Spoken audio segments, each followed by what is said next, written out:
ಓಂ ಶಾಂತಿ. ಮಧುರಾತಿ ಮಧುರ ಶಿವ ಪರಮಾತ್ಮ ತಂದೆಯ ಮಧುರ ಮಹಾವಾಕ್ಯವನ್ನು ಕೇಳೋಣ. ಇಂದಿನ ಮುರಳಿಯ ದಿನಾಂಕವಾಗಿದೆ 11/3/2026. ಪ್ರಾತಃ ಮುರಳಿ ಬಾಪ್ತಾದ ಮಧುಬನ್.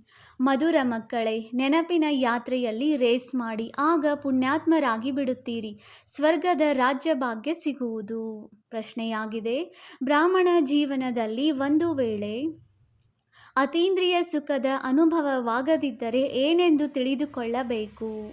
ಉತ್ತರ: ಅವಶ್ಯವಾಗಿ ಸೂಕ್ಷ್ಮದಲ್ಲಿಯೂ ಯಾವುದಾದರೂ ಪಾಪಗಳಾಗುತ್ತವೆ. ದೇಹಾಭಿಮಾನದಲ್ಲಿದ್ದಾಗಲೇ ಪಾಪವಾಗುತ್ತದೆ. ಯಾವ ಕಾರಣದಿಂದ ಆ ಸುಖದ ಅನುಭೂತಿ ಮಾಡಲು ಸಾಧ್ಯವಿಲ್ಲ.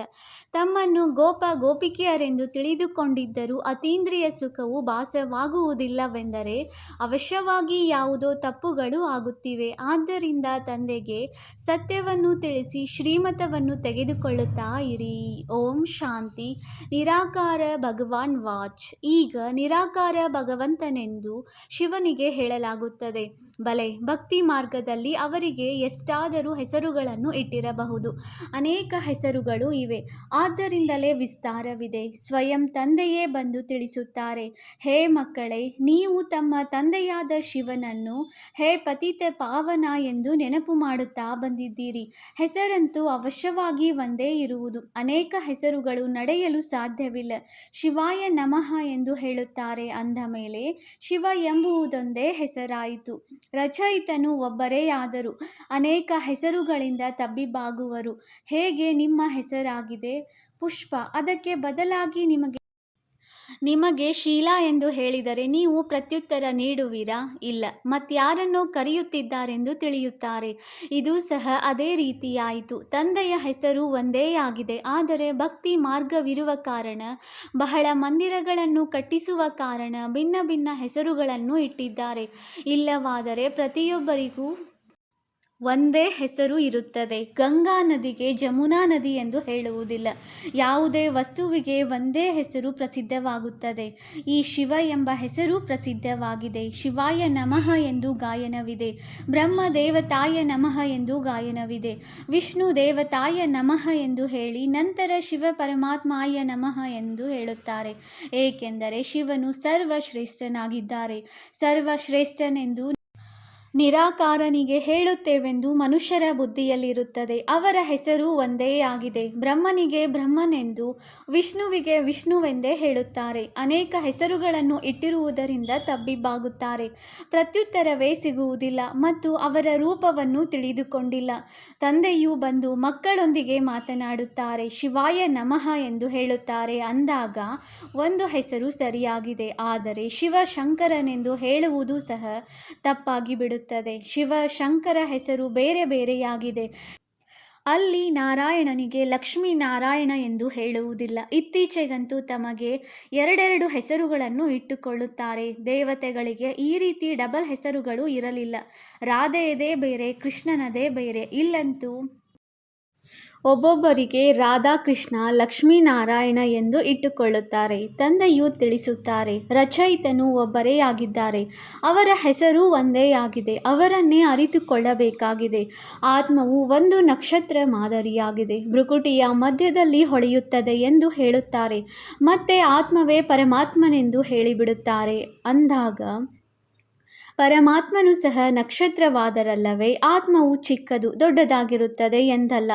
ಬಹಳ ಸಹಜ ಮಾತುಗಳಾಗಿವೆ. ತಂದೆಯು ತಿಳಿಸುತ್ತಾರೆ, ಹೇ ಪತಿತ ಪಾವನ, ಬನ್ನಿ ಎಂದು ಕರೆಯುತ್ತಿದ್ದೀರಿ. ಆದರೆ ಅವರು ಹೇಗೆ ಪಾವನರನ್ನಾಗಿ ಮಾಡುತ್ತಾರೆ ಎಂಬುದನ್ನು ಯಾರೂ ತಿಳಿದುಕೊಂಡಿಲ್ಲ. ಗಂಗೆಯನ್ನು ಪತಿತ ಪಾವನಿ ಎಂದು ತಿಳಿದುಕೊಳ್ಳುತ್ತಾರೆ. ಆದರೆ ಪತಿತ ಪಾವನನು ಒಬ್ಬರೇ ತಂದೆಯಾಗಿದ್ದಾರೆ. ತಂದೆಯು ತಿಳಿಸುತ್ತಾರೆ, ನಾನು ಮೊದಲು ಸಹ ಹೇಳಿದ್ದೇನು, ಮನ್ಮನಾಭವ, ನನ್ನೊಬ್ಬನನ್ನೇ ನೆನಪು ಮಾಡಿ ಕೇವಲ ಹೆಸರನ್ನು ಬದಲಾಯಿಸಿಬಿಟ್ಟಿದ್ದಾರೆ. ಮಕ್ಕಳಿಗೆ ತಿಳಿದಿದೆ, ತಂದೆಯನ್ನು ನೆನಪು ಮಾಡಿದರೆ ಆಸ್ತಿಯೂ ಇದ್ದೇ ಇದೆ. ಮನ್ಮನಾಭವ ಎಂದು ಹೇಳುವ ಅವಶ್ಯಕತೆಯೂ ಇಲ್ಲ. ಆದರೆ ತಂದೆಯನ್ನು ಮತ್ತು ಆಸ್ತಿಯನ್ನು ಸಂಪೂರ್ಣ ಮರೆತು ಹೋಗಿದ್ದಾರೆ. ಆದ್ದರಿಂದ ತಂದೆಯಾದ ನನ್ನನ್ನು ಮತ್ತು ಆಸ್ತಿಯನ್ನು ನೆನಪು ಮಾಡಿ ಎಂದು ಹೇಳುತ್ತೇನೆ. ತಂದೆಯು ಸ್ವರ್ಗದ ರಚಯಿತನಾಗಿದ್ದಾರೆ ಅಂದ ಮೇಲೆ ಅವಶ್ಯವಾಗಿ ತಂದೆಯನ್ನು ನೆನಪು ಮಾಡುವುದರಿಂದ ನಮಗೆ ಸ್ವರ್ಗದ ರಾಜ್ಯ ಭಾಗ್ಯವು ಸಿಗುವುದು. ಹೇಗೆ ಮಗನು ಜನ್ಮ ಪಡೆದರೆ ವಾರಸುದಾರನು ಬಂದನೆಂದು ತಂದೆಯು ಹೇಳುತ್ತಾರೆ, ಮಗಳಿಗಾಗಿ ಈ ರೀತಿ ಹೇಳುವುದಿಲ್ಲ. ಆದರೆ ನೀವು ಆತ್ಮರೆಲ್ಲರೂ ಮಕ್ಕಳಾಗಿದ್ದೀರಿ. ಆತ್ಮವು ಒಂದು ನಕ್ಷತ್ರವಾಗಿದೆ ಎಂದು ಹೇಳುತ್ತಾರೆ ಅಂದ ಮೇಲೆ ಅದು ಅಂಗುಷ್ಟ ಆಕಾರವಾಗಿರಲು ಹೇಗೆ ಸಾಧ್ಯ? ಆತ್ಮವು ಬಹಳ ಸೂಕ್ಷ್ಮವಾಗಿದೆ. ಅದು ಕಣ್ಣುಗಳಿಗೆ ಕಾಣಿಸುವುದಿಲ್ಲ. ಅದನ್ನು ದಿವ್ಯ ದೃಷ್ಟಿಯಿಂದ ನೋಡಬಹುದು, ಏಕೆಂದರೆ ಅವ್ಯಕ್ತ ವಸ್ತುವಾಗಿದೆ. ದಿವ್ಯ ದೃಷ್ಟಿಯಲ್ಲಿ ಚೈತನ್ಯವಾಗಿ ಕಂಡುಬರುತ್ತದೆ ಮತ್ತು ಮಾಯವಾಗಿ ಬಿಡುತ್ತದೆ. ಸಿಗುವುದೇನೂ ಇಲ್ಲ, ಕೇವಲ ಖುಷಿಯಾಗಿ ಬಿಡುತ್ತಾರೆ. ಇದಕ್ಕೆ ಭಕ್ತಿಯ ಅಲ್ಪ ಸುಖವೆಂದು ಹೇಳುತ್ತಾರೆ. ಇದು ಭಕ್ತಿಯ ಫಲವಾಗಿದೆ. ಯಾರು ಬಹಳ ಭಕ್ತಿ ಮಾಡಿರುವರೋ ಅವರಿಗೆ ಕಾಯಿದೆ ಅನುಸಾರ ಈ ಜ್ಞಾನದಿಂದ ಫಲ ಸಿಗುತ್ತದೆ. ಬ್ರಹ್ಮ ಮತ್ತು ವಿಷ್ಣುವನ್ನು ಒಟ್ಟಿಗೆ ತೋರಿಸುತ್ತಾರೆ. ಬ್ರಹ್ಮ ಸೋ ವಿಷ್ಣು. ಭಕ್ತಿಯ ಫಲವಾಗಿ ರಾಜ್ಯ ಭಾಗ್ಯವು ವಿಷ್ಣುವಿನ ರೂಪದಲ್ಲಿ ಸಿಗುತ್ತಿದೆ. ವಿಷ್ಣು ಹಾಗೂ ಕೃಷ್ಣನ ಸಾಕ್ಷಾತ್ಕಾರವನ್ನು ಅನೇಕರು ಮಾಡಿರುವರು, ಆದರೆ ತಿಳಿಸಲಾಗುತ್ತದೆ. ಭಿನ್ನ ಭಿನ್ನ ನಾಮ ರೂಪಗಳಲ್ಲಿ ಭಕ್ತಿ ಮಾಡಿದ್ದಾರೆ. ಸಾಕ್ಷಾತ್ಕಾರಕ್ಕೆ ಯೋಗ ಅಥವಾ ಜ್ಞಾನವೆಂದು ಹೇಳಲಾಗುವುದಿಲ್ಲ. ನೌದಾ ಭಕ್ತಿಯಿಂದ ಸಾಕ್ಷಾತ್ಕಾರವಾಯಿತು. ಈಗ ಸಾಕ್ಷಾತ್ಕಾರವಾಗದಿದ್ದರೂ ಪರವಾಗಿಲ್ಲ. ಮನುಷ್ಯರಿಂದ ದೇವತೆಗಳಾಗುವುದೇ ಗುರಿ ಧ್ಯೇಯವಾಗಿದೆ. ನೀವು ದೇವಿ ದೇವತಾ ಧರ್ಮದವರಾಗಿರುತ್ತೀರಿ. ಬಾಕಿ ಪುರುಷಾರ್ಥ ಮಾಡಿಸುವುದಕ್ಕಾಗಿ ತಂದೆಯು ಕೇವಲ ಇದನ್ನೇ ತಿಳಿಸುತ್ತಾರೆ. ಮತ್ತೆಲ್ಲ ಸಂಘಗಳಿಂದ ಬುದ್ಧಿಯೋಗವನ್ನು ತೆಗೆದು ದೇಹದಿಂದಲೂ ತೆಗೆದು ತಂದೆಯನ್ನು ನೆನಪು ಮಾಡಿ. ಹೇಗೆ ಪ್ರಿಯತಮ ಪ್ರಿಯತಮೆಯರು ಕೆಲಸವನ್ನು ಮಾಡುತ್ತಿರುತ್ತಾರೆ, ಆದರೆ ಮನಸ್ಸು ಪ್ರಿಯತಮನೊಂದಿಗೆ ತೊಡಗಿರುತ್ತದೆ.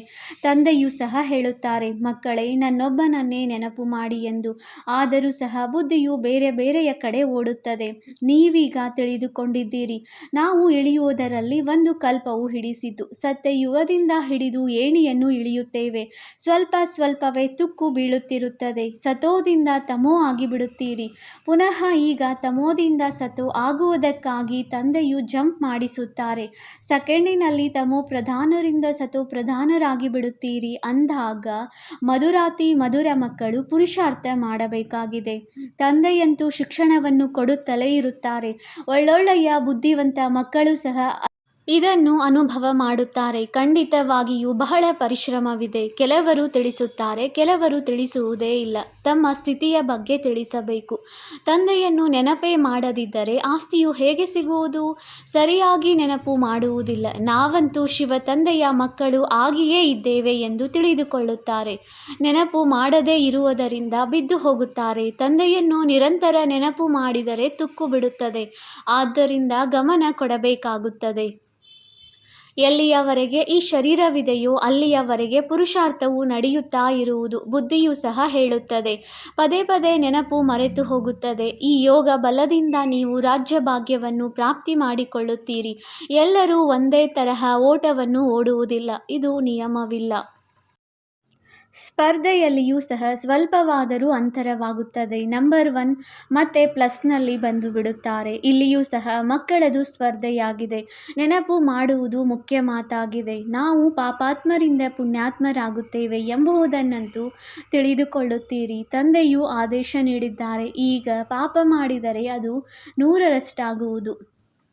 ಬಹಳ ಮಕ್ಕಳು ಪಾಪ ಮಾಡುತ್ತಾರೆ, ಆದರೆ ತಿಳಿಸುವುದಿಲ್ಲ. ನಂತರ ಅದು ವೃದ್ಧಿಯಾಗುತ್ತಾ ಹೋಗುತ್ತದೆ. ಮತ್ತೆ ಅಂತಿಮದಲ್ಲಿ ಅನುತ್ತೀರ್ಣರಾಗಿ ಬಿಡುತ್ತಾರೆ. ತಿಳಿಸಲು ಸಂಕೋಚವಾಗುತ್ತದೆ. ಸತ್ಯವನ್ನು ತಿಳಿಸದೇ ಹೋದರೆ ತಮಗೆ ಮೋಸ ಮಾಡಿಕೊಳ್ಳುತ್ತಾರೆ. ತಂದೆಯು ಈ ಮಾತನ್ನು ಕೇಳಿದರೆ ಏನು ಹೇಳುವರು ಎಂದು ಕೆಲವರಿಗೆ ಭಯವಾಗುತ್ತದೆ. ಇನ್ನು ಕೆಲವರು ಚಿಕ್ಕ ತಪ್ಪನ್ನು ಸಹ ತಿಳಿಸಲು ಬಂದುಬಿಡುತ್ತಾರೆ. ಆದರೆ ತಂದೆ ಅವರಿಗೆ ಹೇಳುತ್ತಾರೆ, ದೊಡ್ಡ ದೊಡ್ಡ ತಪ್ಪುಗಳನ್ನು ಬಹಳ ಒಳ್ಳೆಯ ಮಕ್ಕಳು ಮಾಡುತ್ತಾರೆ. ಒಳ್ಳೆಯ ಮಹಾರಥಿಗಳನ್ನು ಸಹ ಮಾಯೆ ಬಿಡುವುದಿಲ್ಲ. ಮಾಯೆಯು ಫೈಲ್ವಾನರನ್ನು ಸಹ ಚಕ್ರದಲ್ಲಿ ತರುತ್ತದೆ. ಇದರಲ್ಲಿ ಬಹುದೂರರು ಆಗಬೇಕಾಗಿದೆ. ಇಲ್ಲಿ ಅಸತ್ಯವು ನಡೆಯುವುದಿಲ್ಲ. ಸತ್ಯವನ್ನು ತಿಳಿಸುವುದರಿಂದ ಹಗುರವಾಗಿ ಬಿಡುತ್ತೀರಿ. ತಂದೆಯು ಎಷ್ಟಾದರೂ ತಿಳಿಸಲಿ, ಒಂದಲ್ಲ ಒಂದು ನಡೆಯುತ್ತದೆ. ಅನೇಕ ಪ್ರಕಾರದ ಮಾತುಗಳು ಇರುತ್ತವೆ. ಈಗ ತಂದೆಯಿಂದ ರಾಜ್ಯವನ್ನು ಪಡೆಯಬೇಕಾಗಿದೆ ಅಂದ ಮೇಲೆ ಬುದ್ಧಿಯನ್ನು ಮತ್ತೆಲ್ಲ ಕಡೆಯಿಂದ ತೆಗೆಯಿರಿ ಎಂದು ತಂದೆಯು ತಿಳಿಸುತ್ತಾರೆ. ನೀವು ಮಕ್ಕಳಿಗೆ ಈಗ ಜ್ಞಾನ ಸಿಕ್ಕಿದೆ. 5000 ವರ್ಷಗಳ ಮೊದಲು ಭಾರತವು ಸ್ವರ್ಗವಾಗಿತ್ತು. ನೀವು ತಮ್ಮ ಜನ್ಮಗಳನ್ನು ಅರಿತುಕೊಂಡಿದ್ದೀರಿ. ಕೆಲವರದು ಉಲ್ಟಾ ಸುಲ್ಟಾ ಜನ್ಮವಾಗುತ್ತದೆ. ಅದಕ್ಕೆ ಅಂಗವಿಕಲತೆ ಎಂದು ಹೇಳಲಾಗುತ್ತದೆ. ತಮ್ಮ ಕರ್ಮಗಳ ಅನುಸಾರವೇ ಹೀಗಾಗುತ್ತದೆ. ಬಾಕಿ ಮನುಷ್ಯರಂತೂ ಮನುಷ್ಯರೇ ಆಗುತ್ತಾರೆ. ಆದ್ದರಿಂದ ತಂದೆಯು ತಿಳಿಸುತ್ತಾರೆ, ಮೊದಲನೆಯದಾಗಿ ಪವಿತ್ರರಾಗಿರಬೇಕು, ಎರಡನೆಯದಾಗಿ ಸುಳ್ಳು ಪಾಪ ಮಾಡಬಾರದು, ಇಲ್ಲದಿದ್ದರೆ ಬಹಳ ನಷ್ಟ ಉಂಟಾಗುವುದು. ನೋಡಿ, ಒಬ್ಬರಿಂದ ಸ್ವಲ್ಪ ತಪ್ಪಾಯಿತು, ಬಾಬಾ ಕ್ಷಮಿಸಿ, ಇಂತಹ ಕೆಲಸವನ್ನು ಇನ್ನೆಂದೂ ಮಾಡುವುದಿಲ್ಲವೆಂದು ತಂದೆಯ ಬಳಿ ಬಂದರು. ತಂದೆಯು ತಿಳಿಸಿದರು, ಇಂತಹ ತಪ್ಪುಗಳು ಅನೇಕರಿಂದ ಆಗುವುದು, ನೀವಂತೂ ಸತ್ಯವಾಗಿ ತಿಳಿಸುವಿರಿ. ಕೆಲವರು ತಿಳಿಸುವುದೇ ಇಲ್ಲ. ಕೆಲವರು ಬಹಳ ಒಳ್ಳೆಯ ಮಕ್ಕಳಿದ್ದಾರೆ, ಅವರ ಬುದ್ಧಿಯು ಎಂದೂ ಎಲ್ಲಿಯೂ ಹೋಗುವುದೇ ಇಲ್ಲ. ಹೇಗೆ ಬಾಂಬೆಯಲ್ಲಿ ಡಾಕ್ಟರ್ ನಿರ್ಮಲಾ ನಂಬರ್ 1 ಸಂಪೂರ್ಣ ಸ್ವಚ್ಛ ಹೃದಯಿ ಆಗಿದ್ದಾರೆ ಎಂದು ಮನಸ್ಸಿನಲ್ಲಿ ಉಲ್ಟಾ ಸಂಕಲ್ಪವೂ ಬರುವುದಿಲ್ಲ, ಆದ್ದರಿಂದ ಹೃದಯವನ್ನು ಏರಿದ್ದಾರೆ. ಹೀಗೆ ಇನ್ನೂ ಅನೇಕ ಮಕ್ಕಳಿದ್ದಾರೆ. ಆದ್ದರಿಂದ ತಂದೆಯು ತಿಳಿಸುತ್ತಾರೆ, ಕೇವಲ ಸತ್ಯ ಹೃದಯದಿಂದ ತಂದೆಯನ್ನು ನೆನಪು ಮಾಡಿ, ಕರ್ಮವನ್ನಂತೂ ಮಾಡಲೇಬೇಕಾಗಿದೆ. ಬುದ್ಧಿ ಯೋಗವು ತಂದೆಯೊಂದಿಗಿರಲಿ, ಕೈ ಕೆಲಸದ ಕಡೆ ಬುದ್ಧಿಯು ತಂದೆಯ ಕಡೆ ಇರಲಿ. ಈ ಸ್ಥಿತಿಯು ಅಂತಿಮದ್ದಾಗಿದೆ. ಅದಕ್ಕಾಗಿಯೇ ಅತೀಂದ್ರಿಯ ಸುಖವನ್ನು ಗೋಪ ಗೋಪಿಯರಿಂದ ಕೇಳಿ, ಯಾರು ಈ ಸ್ಥಿತಿಯನ್ನು ಹೊಂದುತ್ತಾರೆಂದು ಹಾಡುತ್ತಾರೆ. ಯಾರು ಪಾಪಕರ್ಮ ಮಾಡುವರೋ ಅವರದು ಈ ಸ್ಥಿತಿಯಾಗುವುದಿಲ್ಲ. ತಂದೆಯು ಚೆನ್ನಾಗಿ ತಿಳಿದುಕೊಂಡಿದ್ದಾರೆ. ಆದ್ದರಿಂದಲೇ ಭಕ್ತಿ ಮಾರ್ಗದಲ್ಲಿಯೂ ಸಹ ಒಳ್ಳೆಯ ಅಥವಾ ಕೆಟ್ಟ ಕರ್ಮಕ್ಕೆ ಫಲ ಸಿಗುತ್ತದೆ. ಕೊಡುವವರಂತೂ ತಂದೆಯಲ್ಲವೇ? ಯಾರು ಅನ್ಯರಿಗೆ ದುಃಖ ಕೊಡುವರೋ ಅವರು ಅವಶ್ಯವಾಗಿ ದುಃಖವನ್ನು ಅನುಭವಿಸುವರು. ಎಂತಹ ಕರ್ಮ ಮಾಡುವರೋ ಅದರಂತೆ ಅನುಭವಿಸಲೇಬೇಕಾಗುವುದು. ಇಲ್ಲಂತೂ ತಂದೆಯು ಪ್ರತ್ಯಕ್ಷವಾಗಿದ್ದಾರೆ, ತಿಳಿಸುತ್ತಿದ್ದಾರೆ, ಮಕ್ಕಳೇ, ಧರ್ಮರಾಜನು ನನ್ನ ಜೊತೆ ಇದ್ದಾರೆ. ಈ ಸಮಯದಲ್ಲಿ ನನ್ನೊಂದಿಗೆ ಏನನ್ನೂ ಮುಚ್ಚಿಡಬೇಡಿ. ತಂದೆಗೆ ಎಲ್ಲವೂ ಗೊತ್ತಿದೆ. ನಾವು ಶಿವ ತಂದೆಯೊಂದಿಗೆ ಆಂತರ್ಯದಲ್ಲಿ ಕ್ಷಮೆ ಕೇಳುತ್ತೇವೆ ಎಂದಲ್ಲ. ಏನೂ ಕ್ಷಮೆಯಾಗುವುದಿಲ್ಲ. ಯಾರದೇ ಪಾಪವು ಮುಚ್ಚಿಡಲ್ಪಡುವುದಿಲ್ಲ. ಪಾಪ ಮಾಡುವುದರಿಂದ ದಿನ ಪ್ರತಿದಿನ ಪಾಪಾತ್ಮರಾಗುತ್ತಾ ಹೋಗುತ್ತೀರಿ. ಅದೃಷ್ಟದಲ್ಲಿ ಇಲ್ಲದಿದ್ದರೆ ಇದೇ ರೀತಿಯಾಗುತ್ತದೆ. ರಿಜಿಸ್ಟರ್ ಹಾಳಾಗಿ ಬಿಡುತ್ತದೆ. ಒಂದು ಬಾರಿ ಸುಳ್ಳು ಹೇಳುತ್ತಾರೆ, ಸತ್ಯವನ್ನು ತಿಳಿಸಲಿಲ್ಲವೆಂದರೆ ಇವರು ಇದೇ ರೀತಿ ಕೆಲಸ ಮಾಡುತ್ತಿರುತ್ತಾರೆ ಎಂದು ತಿಳಿಯಲಾಗುತ್ತದೆ. ಅಸತ್ಯವನ್ನೆಂದೂ ಮುಚ್ಚಿಡಲು ಸಾಧ್ಯವಿಲ್ಲ. ತಂದೆಯು ಮತ್ತೆ ಮಕ್ಕಳಿಗೆ ತಿಳಿಸುತ್ತಾರೆ, ಮಕ್ಕಳೇ, ಅಡಿಕೆ ಕದ್ದರೂ ಕಳ್ಳ, ಆನೆ ಕದ್ದರೂ ಕಳ್ಳನೆಂದು ಹೇಳಲಾಗುತ್ತದೆ. ಆದ್ದರಿಂದ ಬಾಬಾ ನಮ್ಮಿಂದ ಈ ದೋಷವಾಯಿತೆಂದು ಹೇಳಬೇಕಲ್ಲವೇ? ತಂದೆಯು ಕೇಳಿದಾಗ ಬಾಬಾ ತಪ್ಪಾಯಿತು ಎಂದು ಹೇಳುತ್ತಾರೆ. ತಾವಾಗಿಯೇ ಏಕೆ ತಿಳಿಸುವುದಿಲ್ಲ? ತಂದೆಗೆ ತಿಳಿದಿದೆ. ಅನೇಕ ಮಕ್ಕಳು ಮುಚ್ಚಿಡುತ್ತಾರೆ. ತಂದೆಗೆ ತಿಳಿಸುವುದರಿಂದ ಅವರಿಂದ ಶ್ರೀಮತ ಸಿಗುವುದು. ಕೆಲವೊಂದು ಕಡೆಯಿಂದ ಪತ್ರಗಳು ಬರುತ್ತವೆ, ಅವಕ್ಕೆ ಏನು ಉತ್ತರ ನೀಡಬೇಕು ಎಂದು ಕೇಳಿರಿ. ನೀವು ತಿಳಿಸುವುದರಿಂದ ಶ್ರೀಮತವು ಸಿಗುವುದು. ಅನೇಕರಿಗೆ ಕೆಟ್ಟ ಹವ್ಯಾಸವಿದೆ, ಅದನ್ನು ಮುಚ್ಚಿಡುತ್ತಾರೆ. ಕೆಲವರಿಗೆ ಲೌಕಿಕ ಮನೆಯಿಂದ ಸಿಗುತ್ತದೆ. ತಂದೆಯು ತಿಳಿಸುತ್ತಾರೆ, ಬಲೆ ಧರಿಸಿ. ಆದರೆ ಜವಾಬ್ದಾರನು ತಂದೆಯಾದರೂ ಸ್ಥಿತಿಯನ್ನು ನೋಡಿ ಕೆಲವರಿಗೆ ತಿಳಿಸುತ್ತೇನೆ, ಮಕ್ಕಳೇ, ನೀವು ಯಜ್ಞದಲ್ಲಿ ಕಳುಹಿಸಿ. ನೀವು ಮನೆಯಿಂದ ಕೊಟ್ಟಿರುವ ವಸ್ತುವನ್ನು ಅದಲು ಬದಲು ಮಾಡಿಕೊಂಡರೆ ಒಳ್ಳೆಯದು, ಇಲ್ಲದಿದ್ದರೆ ಅದೇ ನೆನಪಿಗೆ ಬರುವುದು. ತಂದೆಯು ಬಹಳ ಎಚ್ಚರ ವಹಿಸುತ್ತಾರೆ. ಮಾರ್ಗವು ಬಹಳ ಉನ್ನತವಾಗಿದೆ. ಹೆಜ್ಜೆ ಹೆಜ್ಜೆಯಲ್ಲಿ ಸರ್ಜನ್ ಸಲಹೆಯನ್ನು ತೆಗೆದುಕೊಳ್ಳಬೇಕಾಗಿದೆ. ತಂದೆಯು ಶಿಕ್ಷಣವನ್ನೇ ಕೊಡುತ್ತಾರೆ. ಮಕ್ಕಳೇ, ಹೀಗೀಗೆ ಪತ್ರ ಬರೆದರೆ ಬಾಣವು ನಾಟುತ್ತದೆ. ಆದರೆ ಅನೇಕರಲ್ಲಿ ದೇಹಾಭಿಮಾನವಿದೆ. ಶ್ರೀಮತದಂತೆ ನಡೆಯದೇ ಇದ್ದರೆ ತಮ್ಮ ಖಾತೆಯನ್ನೇ ಕೆಡಿಸಿಕೊಳ್ಳುತ್ತಾರೆ. ಶ್ರೀಮತದಂತೆ ನಡೆಯುವುದರಿಂದ ಪ್ರತಿ ಮಾತಿನಲ್ಲಿ ಲಾಭವಿದೆ. ಮಾರ್ಗವು ಎಷ್ಟು ಸಹಜವಾಗಿದೆ. ಕೇವಲ ನೆನಪಿನಿಂದ ನೀವು ವಿಶ್ವದ ಮಾಲೀಕರಾಗುತ್ತೀರಿ. ವೃದ್ಧರಿಗಾಗಿ ತಂದೆಯು ತಿಳಿಸುತ್ತಾರೆ, ಕೇವಲ ತಂದೆ ಮತ್ತು ಆಸ್ತಿಯನ್ನು ನೆನಪು ಮಾಡಿ ಪ್ರಜೆಗಳನ್ನು ಮಾಡಿಕೊಳ್ಳದಿದ್ದರೆ ರಾಜರಾಣಿಯಾಗುವುದಕ್ಕೂ ಸಾಧ್ಯವಿಲ್ಲ. ಆದರೂ ಸಹ ಯಾರು ತಪ್ಪು ಮಾಡಿ ಮುಚ್ಚಿಡುವರೋ ಅವರಿಗಿಂತಲೂ ಶ್ರೇಷ್ಠ ಪದವಿಯನ್ನು ಪಡೆಯಬಹುದು. ತಿಳಿಸುವುದು ತಂದೆಯ ಕರ್ತವ್ಯವಾಗಿದೆ. ನಂತರ ನಮಗೆ ತಿಳಿದಿಲ್ಲವೆಂದು ಹೇಳುವಂತಾಗಬಾರದು. ಆದ್ದರಿಂದ ತಂದೆಯು ಎಲ್ಲವನ್ನೂ ತಿಳಿಸುತ್ತಾರೆ. ತಪ್ಪನ್ನು ಕೂಡಲೇ ತಿಳಿಸಬೇಕು. ತಪ್ಪಾದರೂ ಪರವಾಗಿಲ್ಲ, ಮತ್ತೆ ಮಾಡಬಾರದು. ಇದರಲ್ಲಿ ಹೆದರುವ ಮಾತಿಲ್ಲ, ಪ್ರೀತಿಯಿಂದ ತಿಳಿಸಲಾಗುತ್ತದೆ. ತಂದೆಗೆ ತಿಳಿಸುವುದರಲ್ಲಿ ಕಲ್ಯಾಣವಿದೆ. ತಂದೆಯು ಮುದ್ದು ಮಾಡಿ ಪ್ರೀತಿಯಿಂದ ತಿಳಿಸುತ್ತಾರೆ.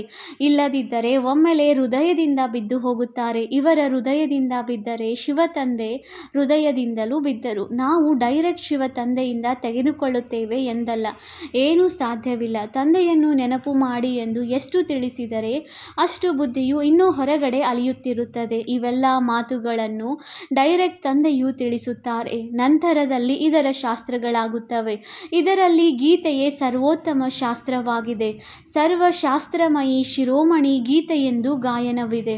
ಅದನ್ನು ಭಗವಂತನು ಹಾಡಿದ್ದಾರೆ. ಉಳಿದೆಲ್ಲ ಧರ್ಮಗಳು ನಂತರದಲ್ಲಿ ಬರುತ್ತವೆ. ಗೀತೆಯು ಮಾತಾಪಿತಾ ಉಳಿದೆಲ್ಲರೂ ಮಕ್ಕಳಾದರು. ಗೀತೆಯಲ್ಲಿಯೇ ಭಗವಾನ್ ವಾಚವಿದೆ. ಕೃಷ್ಣನಿಗೆ ದೈವಿ ಸಂಪ್ರದಾಯದವನೆಂದು ಹೇಳುತ್ತಾರೆ. ದೇವತೆಗಳಂತೂ ಕೇವಲ ಬ್ರಹ್ಮ ವಿಷ್ಣು ಶಂಕರನಾಗಿದ್ದಾರೆ. ಭಗವಂತನು ದೇವತೆಗಳಿಗಿಂತಲೂ ಶ್ರೇಷ್ಠರಾದರು. ಬ್ರಹ್ಮ ವಿಷ್ಣು ಶಂಕರ ಮೂವರನ್ನು ರಚಿಸುವವರು ಶಿವನಾದರು. ಬಹಳ ಸ್ಪಷ್ಟವಾಗಿದೆ. ಬ್ರಹ್ಮನ ಮೂಲಕ ಸ್ಥಾಪನೆ, ಕೃಷ್ಣನ ಮೂಲಕ ಸ್ಥಾಪನೆ ಎಂದು ಎಂದಿಗೂ ಹೇಳುವುದಿಲ್ಲ. ಬ್ರಹ್ಮನ ರೂಪವನ್ನು ತೋರಿಸಿದ್ದಾರೆ ಅಂದಾಗ ಯಾವುದರ ಸ್ಥಾಪನೆ? ವಿಷ್ಣುಪುರಿಯ ಸ್ಥಾಪನೆ. ಈ ಚಿತ್ರವು ಹೃದಯದಲ್ಲಿ ಮುದ್ರಿತವಾಗಿ ಬಿಡಬೇಕು. ನಾವು ಶಿವ ತಂದೆಯಿಂದ ಇವರ ಮೂಲಕ ಆಸ್ತಿಯನ್ನು ತೆಗೆದುಕೊಳ್ಳುತ್ತೇವೆ. ತಂದೆ ಇಲ್ಲದೆ ತಾತನ ಆಸ್ತಿಯು ಸಿಗಲು ಸಾಧ್ಯವಿಲ್ಲ. ಯಾರಾದರೂ ಸಿಗಲಿ, ಅವರಿಗೆ ಇದನ್ನು ತಿಳಿಸಿ. ತಂದೆಯು ತಿಳಿಸುತ್ತಾರೆ, ನನ್ನೊಬ್ಬನನ್ನೇ ನೆನಪು ಮಾಡಿ. ಒಳ್ಳೆಯದು, ಮಧುರಾತಿ ಮಧುರ, ಅಗಲಿ ಹೋಗಿ ಮರಳಿ ಸಿಕ್ಕಿರುವ ಮಕ್ಕಳ ಪ್ರತಿ ಮಾತಾಪಿತ ಬಾಪ್ದಾದಾರವರ ನೆನಪು, ಪ್ರೀತಿ ಹಾಗೂ ಸುಪ್ರಭಾತ. ಆತ್ಮಿಕ ಮಕ್ಕಳಿಗೆ ಆತ್ಮಿಕ ತಂದೆಯ ನಮಸ್ತೆ. ನಾವು ಆತ್ಮಿಕ ಮಕ್ಕಳಿಂದ ಆತ್ಮಿಕ ತಂದೆಗೆ ನೆನಪು, ಪ್ರೀತಿ ಹಾಗೂ ನಮಸ್ತೆ ನಮಸ್ತೆ ನಮಸ್ತೆ. ಧಾರಣೆಗಾಗಿ ಮುಖ್ಯ ಸಾರ. ಪಾಯಿಂಟ್ ನಂಬರ್ 1, ಗುರಿಯು ಬಹಳ ಉನ್ನತವಾಗಿದೆ. ಆದ್ದರಿಂದ ಹೆಜ್ಜೆ ಹೆಜ್ಜೆಯಲ್ಲಿ ಸರ್ಜನ್ನಿಂದ ಸಲಹೆ ತೆಗೆದುಕೊಳ್ಳಬೇಕಾಗಿದೆ. ಶ್ರೀಮತದಂತೆ ನಡೆಯುವುದರಲ್ಲಿಯೇ ಲಾಭವಿದೆ. ತಂದೆಯೊಂದಿಗೆ ಏನನ್ನೂ ಮುಚ್ಚಿಡಬಾರದು. ಪಾಯಿಂಟ್ ನಂಬರ್ 2, ದೇಹ ಮತ್ತು ದೇಹದಾರಿಗಳಿಂದ ಬುದ್ಧಿಯೋಗವನ್ನು ತೆಗೆದು ಒಬ್ಬ ತಂದೆಯೊಂದಿಗೆ ಇಡಬೇಕಾಗಿದೆ. ಕರ್ಮ ಮಾಡುತ್ತಲೂ ಒಬ್ಬ ತಂದೆಯ ನೆನಪಿನಲ್ಲಿರುವ ಪುರುಷಾರ್ಥ ಮಾಡಬೇಕಾಗಿದೆ. ವರದಾನ: ಸದಾ ಏಕರಸ ಸಂಪನ್ನ ಸ್ಥಿತಿಯಲ್ಲಿ ಇರುವಂತಹ ಪುರುಷಾರ್ಥಿಯಿಂದ ಪ್ರಾರಬ್ಧ ಸ್ವರೂಪ ಭವ. ಬಾಪ್ದಾದಾರವರು ವತನದಿಂದ ನೋಡುತ್ತಾರೆ. ಹಲವು ಮಕ್ಕಳ ಸ್ಥಿತಿಯು ಬಹಳ ಬದಲಾಗುತ್ತದೆ. ಕೆಲವೊಮ್ಮೆ ಆಶ್ಚರ್ಯಪಡುವ ಮೂಡ್, ಕೆಲವೊಮ್ಮೆ ಪ್ರಶ್ನಾರ್ಥಕ ಚಿಹ್ನೆಯ ಮೂಡ್, ಕೆಲವೊಮ್ಮೆ ತಬ್ಬಿಬ್ಬಾಗುವ ಮೂಡ್, ಕೆಲವೊಮ್ಮೆ ಒತ್ತಡ, ಕೆಲವೊಮ್ಮೆ ಗಮನದ ಉಯ್ಯಾಲೆಯಲ್ಲಿ. ಆದರೆ ಸಂಗಮ ಯುಗವು ಪ್ರಾರಬ್ಧದ ಯುಗವಾಗಿದೆಯೇ ಹೊರತು ಪುರುಷಾರ್ಥಿಯಾಗಿ ಇರುವುದಲ್ಲ. ಆದ್ದರಿಂದ ತಂದೆಯ ಗುಣವೇನಿದೆಯೋ ಅದು ಮಕ್ಕಳದು. ತಂದೆಯ ಸ್ಥಿತಿ ಏನಾಗಿದೆಯೋ ಅದೇ ಮಕ್ಕಳದಾಗಿದೆ. ಇದೇ ಸಂಗಮ ಯುಗದ ಪ್ರಾರಬ್ಧವಾಗಿದೆ. ಅಂದ ಮೇಲೆ ಸದಾ ಏಕರಸ ಒಂದೇ ಸಂಪನ್ನ ಸ್ಥಿತಿಯಲ್ಲಿ ಇರುತ್ತೀರೆಂದರೆ ತಂದೆಯ ಸಮಾನರೆಂದು ಹೇಳಲಾಗುತ್ತದೆ. ಅರ್ಥಾತ್ ಪ್ರಾರಬ್ಧ ಸ್ವರೂಪರೆಂದು ಹೇಳಲಾಗುತ್ತದೆ. ಸ್ಲೋಗನ್: ಬಾಪ್ ದಾದಾರವರ ಕೈಯಲ್ಲಿ ಬುದ್ಧಿ ಎಂಬ ಕೈ ಇರಲಿ. ಹೀಗಿದ್ದಾಗ ಪರೀಕ್ಷೆಗಳೆಂಬ ಸಾಗರದಲ್ಲಿ ಅಲುಗಾಡುವುದಿಲ್ಲ, ಏರುಪೇರು ಆಗುವುದಿಲ್ಲ. ಅವ್ಯಕ್ತ ಸೂಚನೆ: ನಿಶ್ಚಯದ ಫೌಂಡೇಶನ್ ತಳಪಾಯವನ್ನು ಬಲಗೊಳಿಸಿ ಸದಾ ನಿರ್ಭಯ ಮತ್ತು ನಿಶ್ಚಿಂತರಾಗಿರಿ. ನಂಬಿಗಸ್ತರ ಮೊದಲನೇ ಲಕ್ಷಣವಾಗಿದೆ ಪ್ರತಿ ಸೆಕೆಂಡ್, ಪ್ರತಿ ಹೆಜ್ಜೆ ಶ್ರೀಮತದಂತೆ ಅಕ್ಯುರೇಟ್ ಆಗಿ ನಡೆಯುವುದು, ನಿಖರವಾದ ಅಕ್ಯುರೇಟ್ ಮೂರ್ತಿಯಾಗುವುದು. ಅರ್ಥಾತ್ ಸುತ್ತಿಗೆಯಿಂದ ಬಡಿಯಬೇಕು. ಸುತ್ತಿಗೆಯಿಂದಲೇ ಅದನ್ನು ಬಡಿದು ಸರಿ ಮಾಡುತ್ತಾರೆ. ನೀವಂತೂ ಸುತ್ತಿಗೆಯ ಏಟು ತಿನ್ನುವ ಅನುಭವಿಯಾಗಿದ್ದೀರಿ. ಯಾವುದೂ ಹೊಸದಲ್ಲ. ಆಟವೆನಿಸುತ್ತದೆಯಲ್ಲವೇ? ನೋಡುತ್ತಿರುತ್ತೀರಿ ಮತ್ತು ಮುಗುಳ್ನಗುತ್ತಿರುತ್ತೀರಿ. ಹೀರೋ, ನಾಯಕ ಪಾತ್ರಧಾರಿ ಅರ್ಥಾತ್ ಸರಿಯಾದ ಅಕ್ಯುರೇಟ್ ಪಾತ್ರ ಅಭಿನಯಿಸುವವರು ನಿಶ್ಚಯ ಬುದ್ಧಿ, ನಿಶ್ಚಿಂತ ಆತ್ಮ. ಸೂಚನೆ: ಇಂದು ನಮ್ಮೆಲ್ಲರ ಅತಿ ಪ್ರಿಯ ಬಾಪ್ದಾದಾರವರ ಕಣ್ಮನಿ ತಮ್ಮ ಹೃದಯದಲ್ಲಿ ಬಾಪ್ದಾದಾರವರನ್ನು ಇಟ್ಟುಕೊಳ್ಳುವಂತಹ ಮಧುರ ದಾದಿ ಗುಲ್ಜಾರ್ಜಿಯವರ ಪುಣ್ಯ ಸ್ಮೃತಿ ದಿವಸದಂದು ನಾವೆಲ್ಲರೂ ಬ್ರಾಹ್ಮಣ ಕುಲಭೂಷಣ ಸಹೋದರ ಸಹೋದರಿಯರು ಅವರ ಮೂಲಕ ಪ್ರಿಯ ಅವ್ಯಕ್ತ ಬಾಪ್ ದಾದಾರವರ ಪಾಲನೆ ಏನು ಸಿಕ್ಕಿದೆ ಆ ಪಾಲನೆಯ ರಿಟರ್ನ್ ಕೊಡುವುದರ ಶುಭ ಸಂಕಲ್ಪ ಮಾಡಿ, ಹೇಗೆ ದಾದೀಜಿಯವರ ಪ್ರತಿ ಹೆಜ್ಜೆ ಶ್ರೀಮತದಂತೆ ಸರಿಯಾಗಿ ನಡೆದು ಸದಾ ತಮ್ಮ ಮುಗುಳ್ನಗುವ ಮುಖದಿಂದ ಎಲ್ಲರಿಗೆ ಆಶೀರ್ವಾದ ಕೊಟ್ಟರು ಮತ್ತು ಆಶೀರ್ವಾದ ತೆಗೆದುಕೊಂಡರು, ಅಕ್ಯುರೇಟ್ ಪಾತ್ರ ಅಭಿನಯಿಸಿದರು. ಹಾಗೆಯೇ ನಾವೆಲ್ಲರೂ ಅವರ ಹೆಜ್ಜೆಗಳ ಗುರುತಿನ ಮೇಲೆ ನಡೆದು ಅವರಿಗೆ ತಮ್ಮ ಸ್ನೇಹ ಸುಮನ ಅರ್ಪಿತ ಮಾಡೋಣ. ಇದೇ ಅವರ ಪ್ರತಿ ಸತ್ಯ ಶ್ರದ್ಧಾಂಜಲಿಯಾಗಿದೆ. ಓಂ ಶಾಂತಿ.